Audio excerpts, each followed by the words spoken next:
Mabuhay, I'm Bianca Isabel Banyas, a second-year tourism student and running for the position of president under the banner of Kadiwa Student Coalition.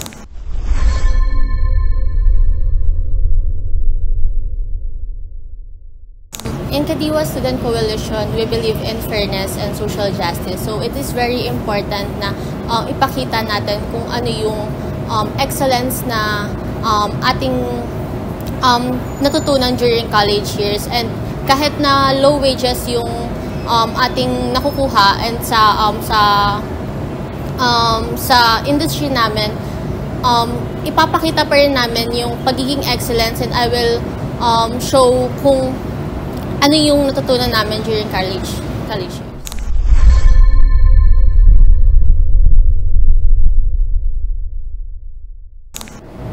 This year, the Kadiwa Student Coalition aims to champion student empowerment by showcasing and creating platforms more on showcasing their talent, skills, and leadership potential. In that term, we have a platform wherein we will utilize the ARH lobby, which is the iConcierge. Like yung mga hotels, ipapractice namin doon yung mostly ng ITHM students kung paano mag-answer ng questions or inquiries ng more on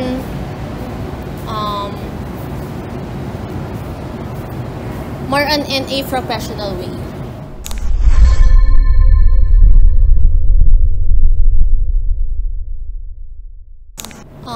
We will create an event po in a collaboration with Alumni Relations here in FEU, where we will invite yung mga alumni ng ITHM students as well as yung mga partner na OJT companies ng ITHM para magkaroon ng socialization, and as well as para